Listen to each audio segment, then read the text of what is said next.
ஜய ஜய சங்கர ஹர ஹர சங்கர. தெய்வத்தின் குரல் 5ஆம் பகுதி. கௌடரின் பிற்கால சரித்திரம். கௌடர் பிரம்ம ராட்சசாக மாறினார். அப்படியே காட்டில் பறந்து போக ஆரம்பித்தார். கௌடர் கௌடர் என்று அவர் பிறந்த தேசத்தை வைத்து தான் பெயர் சொல்ல தெரிகிறதே ஒழிய அவருடைய நிஜ பெயர் தெரியவில்லை. அரியக்குடி செம்மங்குடி என்று சங்கீத வித்வான்களில் இருப்பது போல ஆச்சாரிய புருஷர்களில் கௌடர். ஒரு காரணம் தோன்றுகிறது. அவ்வளவாக புத்தி பிரகாசம் இல்லாததால் இவரை குறிப்பிட்டு பேர் சொல்லி பேச எதுவும் இருந்திருக்காது போல் இருக்கிறது. 100 101 என்று இருந்திருக்கிறார். பாவம், இந்த லட்சணத்தில் தூர தேசமான கௌட தேசத்திலிருந்து வந்திருக்கிறாரே என்பதை நினைத்து கௌடர் என்றே குறிப்பிட்டிருப்பார்கள் போலிருக்கிறது. அதுவே நிலைத்துவிட்டது. பிரம்ம ராட்சசாகிய கௌடர் காட்டில் பறந்து நர்மதை நதிக்கரைக்கு வந்து சேர்ந்தார். அங்கே ஒரு அரச மரம் இருந்தது. பழமை வாய்ந்த அரச மரம். அந்த மரத்தில் உட்கார்ந்து கொண்டார். அந்த இடத்தை ஏன் தேர்ந்தெடுத்தார் என்றால் அது பஞ்ச கௌட தேசங்களுக்கும் பஞ்ச திராவிட தேசங்களுக்கும் மத்தியில் இருந்தது. ஆகையால் உத்தர தேசத்திலிருந்து தக்ஷிண தேசத்திற்கு போகிறவர்களிலும் சரி, தக்ஷிணத்திலிருந்து வட தேசம் போகிறவர்களிலும் சரி, ரொம்ப பேர் அந்த வழியாகத்தான் போவார்கள். சாஸ்திராபியாசம் செய்பவர்களும் பல பேர் வித்தியையை நாடி இப்படி அந்த மார்க்கமாகத்தான் தினமும் போய்கொண்டிருந்தார்கள்.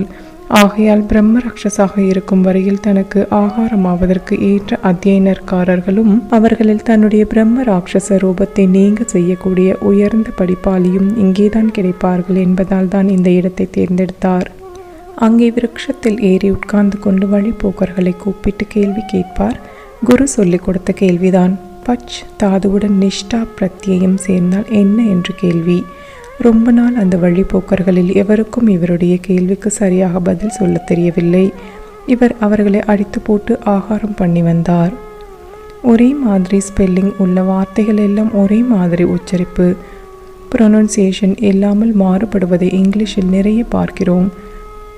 BUT என்பது பட் என்றும் CUT என்பது கட் என்றும் ஆகிறார் போல் PUT என்பது பட் என்று ஆகாமல் புட் என்று ஆகிறது.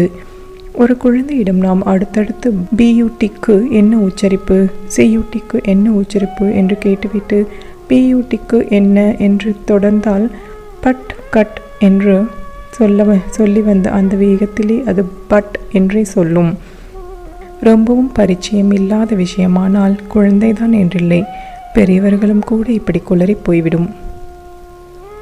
நல்ல அறிவாளியாக தேர்ந்தெடுத்தே மகாபாஷ்யோபதேசம் செய்ய வேண்டும் என்று பிரம்ம ராட்சசுக்கு இருந்ததால் நிஷ்டா பிரத்யேய விஷயமாக அவ்வளவு சிறந்த அறிவாளியாக இல்லாதவர்கள் குளறி போகும்படியாக கேள்வி கேட்பார்.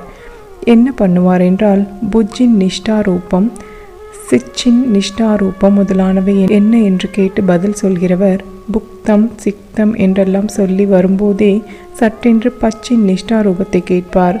சாதாரணமாகவே ரொம்ப பேருக்கு அதற்குள்ள விதிவிலக்கு தெரியாது. தெரிந்தவரும் கூட இவர் இப்படி அதே மாதிரியான மற்ற வார்த்தைகளை பற்றி கேட்ட வேகத்திலேயே இதையும் கேட்கும்போது அவசரத்தில் குளறி போய் பக்தம் என்று சொல்லிவிடுவார்கள். பிரம்ம ராட்சஸ் சிரித்து, பக்தமா? இல்லை, பக்வம். நீயும் நம் போஜனத்துக்கு பக்குவம் தான் என்று சொல்லி தப்பு பதில் சொன்னவனை ஆகாரம் செய்துவிடும். இப்படியே ரொம்ப காலம் போயிற்று. அநேக வருஷங்களாகிவிட்டன. அப்புறம் ஒரு நாள் சர்வர் லட்சணமாக பிரம்ம தேஜஸோடு கூட ஒரு பிள்ளையாண்டான் அந்த வழியே போனான். அவன் காஷ்மீரத்தை சேர்ந்தவன். தேசத்தின் அந்த கோடியில் இருந்தவன். காதுக்கும் 2000 மைல் தாண்டி சிதம்பரத்தில் பதஞ்சலி மகாபாஷ்ய பாடம் சொல்லும் சமாச்சாரம் எட்டியிருந்தது. தானும் கற்றுக்கொள்ள வேண்டும் என்று இந்த மார்க்கமாக போய்கொண்டிருந்தான். அவனை பார்த்ததும் கௌட பிரம்ம ராட்சசுக்கு ரொம்ப சந்தோஷமாயிற்று. எத்தனை காந்தியான ரூபம்! இன்றைக்கு நமக்கு முதல் தர விருந்து என்றே சந்தோஷம். வழக்கம் போல் ஒரு பிராமண வேஷம் எடுத்துக்கொண்டு போய் அந்த பிள்ளையின் முன்னால் நின்றார். வழக்கமான கேள்வியும் கேட்டார். நிஷ்டா பிரத்யேயம் சேர்த்து அநேக தாதுக்களின் ரூபத்தை கேட்டுவிட்டு அந்த ஸ்பீடிலேயே பச்சின் நிஷ்டா ரூபத்தையும் கேட்டார். ஆனால் வழக்கத்திற்கு வித்தியாசமாக அந்த பிள்ளை பக்தம் என்று உளராமல் குளராமல் பக்குவம் என்று சரியான பதிலை சொன்னான். அப்படி அவன் சொன்னதால் இவனை ஆகாரம் பண்ண முடியாதே என்று கௌட பிரம்ம ராட்சஸ் வருத்தப்பட்டதா என்றால் படவில்லை. ஏனென்றால் இப்போது இவன்தான் தக்க பாத்திரம் என்று அவனிடம் மகாபாஷ்யத்தை ஒப்பு கொடுத்துவிட்டு பிரம்ம ராட்சச ஸ்திதியிலிருந்து விமோச்சனம் பெற்றுவிடலாமே என்பதில் மகத்தான சந்தோஷமே உண்டாயிற்று. நீ யார், எங்கே போகிறாய் என்று கேட்டார். என் பேர் சந்திர சர்மா.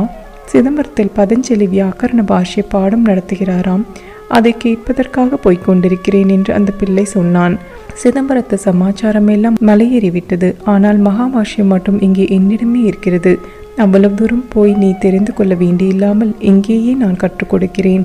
இந்த பெரிய நிதியை பெற யோகியதையுள்ளவன் வருவானா என்றுதான் வருஷ கணக்காக காத்து கொண்டிருக்கிறேன். இன்றைக்குத்தான் சரியான சிஷ்யனாக நீ வந்து சேர்ந்தாய். பதஞ்சலி மகர்ஷி என்னொருத்தனுக்கு மட்டும் தந்த நிதியை நான் இன்னொருத்தனுக்கு மட்டும் கொடுக்கிறேன். உன்னாலும் உனக்கப்புறமும் அது பல பேரிடம் பரவட்டும். உட்கார், உபதேசம் பண்ணுகிறேன் என்று கவுடர் சொன்னார். கும்பிட போன தெய்வம் குறுக்கே வந்தது என்பது போல போகிற வழியிலேயே மகாபாஷ்ய உபதேசம் கிடைப்பதில் சந்திர சர்மா என்று பெயர் சொல்லிக்கொண்ட அந்த யுவா ரொம்ப சந்தோஷமடைந்தார். ஆனாலும் பிரம்ம ராட்சசை குருவாக கட்டிக்கொண்டு அழுவது என்பது சுலபமாக இருக்கவில்லை. ராட்சச குரு கஷ்டமாக அநேக கண்டிஷன்கள் போட்டார். பிரம்ம ராட்சச ரூபம் எடுக்க வேண்டும் என்று கவுடருக்கு சாபம் இருந்ததால் அதனுடைய விசித்திரமான ஸ்க்ரூர ஸ்வபாவப்படிதான் அவர் இருக்க வேண்டியதாயிற்று. நான் அந்த அரச மரத்தில் உட்கார்ந்து கொண்டுதான் பாடம் சொல்வேன். இப்போதே ஆரம்பித்து விடுவேன். எனக்கு எப்போது இஷ்டமோ அப்போதுதான் முடிப்பேன். விடாமல் சொல்லிக்கொண்டே போவேன். நீயும் மரத்தில் என்னோடு உட்கார்ந்து கொண்டுதான் கேட்டுக்கணும் அல்லது எழுதிக்கணும். எத்தனை நாளானாலும் ராப்பகல் பார்க்காமல் நான் சொல்லிக்கொண்டே போனாலும் அத்தனை நாளும் நீ மரத்தை விட்டு இறங்காமல் எழுதி கொண்டு போகணும். நடுவில் இறங்கப்படாது, தூங்கப்படாது, சாப்பிடப்படாது என்று இப்படி கண்டிப்பாக கண்டிஷன் போட்டார். சந்திர சர்மா ஒப்புக்கொள்கிறது தவிர வேறே ஒன்றும் பண்ணிக்கொள்வதற்கில்லை. அவருக்கும் மகாபாஷ்யம் கற்றுக்கொண்டே ஆக வேண்டும் என்று அவா கற்றுக் கொடுக்கவோ இந்த பிரம்ம ராட்சஸ் தவிர இவரும் இல்லை என்றால் என்ன பண்ணுவது? வித்யையிலுள்ள ஆர்வத்தால் கண்டிஷனுக்கெல்லாம் கட்டுப்பட்டார். அரச மரத்தின் மேலே விசித்திரமாக குரு சிஷ்யாலின் கிளாஸ் ஆரம்பித்தது. குருவானால் கிடுகிடுவென்று பாடம் டிக்டேட் பண்ண ஆரம்பித்து விட்டார். எழுதி கொள்ள சிஷ்யருக்கு பேனாவா, இங்க் பாட்டிலா? இல்லை. அந்த கால ஏடா, எழுத்தாணியா எதுவுமே இல்லை. எங்கேயாவது போய் வாங்கி வரலாம் என்பதற்கும் இல்லாமல் மரத்தை விட்டு இறங்கக்கூடாது என்று கண்டிஷன். சந்திர சர்மா தயங்கவில்லை. தன்னுடைய தொடையை கீறிக்கொண்டார். இரத்தம் வந்தது. அதுதான் இங்க். அரசிலை காம்பை ஒடித்து பேனாவாக்கி கொண்டார். பேப்பர் என்னவென்று அரசிலைகளே தான். ராட்சஸ் சொல்லிக்கொண்டே போக அவர் காம்பை இரத்தத்தில் தோய்த்து இலைகளில் எழுதி கொண்டே போனார். ராவும் பகலுமாக குரு நிறுத்தாமல் இப்படி 9 நாள் டிக்டேட் செய்ய ஆடாமல் அசராமல் ஆகார நித்ரைகளும் இல்லாமல் சிஷ்யர் தொடர்ச்சியாக இலைகளில் எழுதி கொண்டார். வித்யை பெறுவதற்காக இத்தனை தியாகம், தபஸ். ஒரு வாராக வியாக்கரண பாஷ்யமும் முழுவதும் சொல்லி தீர்த்தாயிற்று. சந்திர சர்மா அரசிலைகளை மூட்டை கட்டினார். அதிலிருந்து கிடைத்திருப்பதுதான் இன்றைக்கு நம்மிடம் வந்துள்ள மகாபாஷ்யம். பாடம் சொல்லி தீர்த்ததுடன் கவுடருக்கும் பிரம்ம ராட்சச ரூபம் தீர்ந்தது. முன்னே நம் குரு பரம்பரை கதையில் மித்ரசகன் ராட்சச ரூபம் பெற்ற போது சக்தி மகர்ஷியின் அனுகிரகத்தால் அந்த ரூபம் நீங்கி அவருடைய சிஷ்யன் ஆனதாக பார்த்தோம். இப்போது சந்திர சர்மாவால் குருவுக்கு ராட்சச ரூபம் நீங்கிற்று. தம் குரு கொடுத்த பெரிய காரியத்தை முடித்தாகிவிட்டதென்றும் கவுடருக்கு மனசு ஆத்தியாத்மிகமாக திரும்பிற்று. இனி விவேக வைராக்கியங்கள் பெற வேண்டும், ஞானம் பெற வேண்டும், ஆத்ம தியானம் பண்ண வேண்டும். அதற்கு ஒரு உத்தம குருவை அடைந்து உபதேசம் பெற வேண்டும் என்று எண்ணினார். பரம உத்தமமான குரு ஜீவன் முக்தராகவே இருப்பவர் யார் என்று விசாரித்தார். சுகாச்சாரியால் அப்படி இருப்பதாக தெரிந்து கொண்டார். ஜன்மா எடுக்கும்போதே ஆத்ம ஞானியாயிருந்த அவரையே ஆச்சாரியராக வரித்து அவரிடம் உபதேசம் வாங்கிக் கொள்ள முடிவு செய்தார். அப்போது சுகர் பதரிக் ஆசிரமத்தில் இருப்பதாக தெரிந்தது. உடனே கவுடர் நர்மதா தீர்த்தத்திலிருந்து ஹிமாச்சலத்தில் சுகர் இருந்த இடத்துக்கு போய் அவரிடம் சரணாகதி செய்தார். சுகர் அவருக்கு சந்நியாசம் கொடுத்து ஞான உபதேசம் செய்தார். உபதேசம் பண்ணியவர் பிறவி பிரம்ம ஞானி, வாங்கி கொண்டவரும் சத் பாத்திரம். ஆகையால் கவுடரும் பிரம்ம ஞானம் பெற்றார். அப்படியே ஆத்ம நிஷ்டையில் ஆழ்ந்து போய் பத்ரிக் ஆசிரமத்திலேயே தங்கிவிட்டார். பிற்காலத்தில் இதே சந்திர சர்மாவுக்கு சந்நியாசிரமம் கொடுத்து பிரம்ம வித்யை உபதேசித்தார். அதனால் கவுட பாதாச்சாரியால் என்பதாக பிரம்ம வித்யா குரு பரம்பரையில் இடம்பெற்றார். ஆச்சாரிய பரம்பரையில் புராண பாத்திரங்களான தெய்வ புருஷர்களாகவும் ரிஷிகளாகவும் இருந்தவர்களின் வரிசை சுகரோடு முடிந்து நம் போன்ற மனிதர்கள் மாதிரியே பூலோகத்தில் நடமாடி வாழ்க்கை நடத்திய மாணவ சம்பிரதாய ஆச்சாரிய வரிசை கவுடபாதாச்சாரியாலிருந்து தான் ஆரம்பித்தது. முழுக்க முழுக்க அத்வைதமாக எழுதப்பட்ட முதல் புஸ்தகம் கவுடபாதர் எழுதியதுதான் என்று இப்போது பிலாசபி ப்ரொஃபஸர்களாக உள்ள சிலர் சொல்கிறார்கள்.